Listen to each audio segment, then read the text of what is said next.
আমার আপনার পয়গম্বর আলাইহিস সালাতু ওয়াস সালাম বলেছে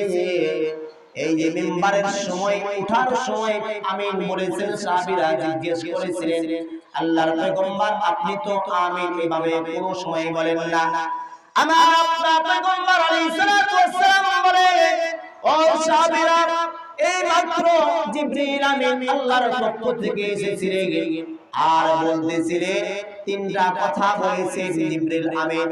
প্রথম ধাপে যখন আমিন বললাম জিবরাইল আলাইহিস সালাতু ওয়াস সালাম বললেন পয়গম্বর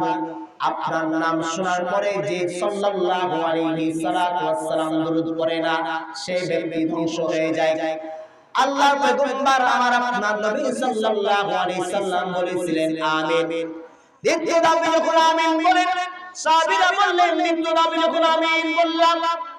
আল্লাহ পয়গম্বর সাল্লাল্লাহু আলাইহি সাল্লাম বললেন জিবরাইল আলাইহিস সালাতু ওয়াস সালাম বলেছিলেন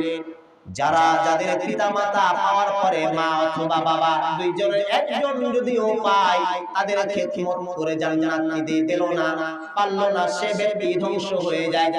আমার আপনার পয়গম্বর আলাইহিস সালাতু ওয়াস সালাম বললেন সে ব্যক্তিও ধ্বংস হয়ে যাক আমার আপনার নবী পয়গম্বর আলাইহিস সালাতু ওয়াস সালাম বললেন তিন নম্বরে বললেন আমিন আমার আপনার নবী বলেন যারা যে ব্যক্তিরা রমজান মাস পেল জিবরিল আলাইহিস সালাতু ওয়াস সালাম বলে গেলেন যে ব্যক্তি রমজান মাস পেল পাওয়ার পরে নিজের অপরাধগুলো নিজের গুনাহগুলো ক্ষমা নিতে পারল না সে ব্যক্তি ধ্বংস হয়ে যায় আমার আপনার নবী আলাইহিস সালাতু ওয়াস সালাম আমিন বলেছিলেন এইজন্য রমজান মাস পাওয়ার জন্য যারা যারা রোজা রাখতে পারে নাই তারাবি নামাজ পড়তে পারে নাই আল্লাহর কাছে ক্ষমা চাইতে পারে না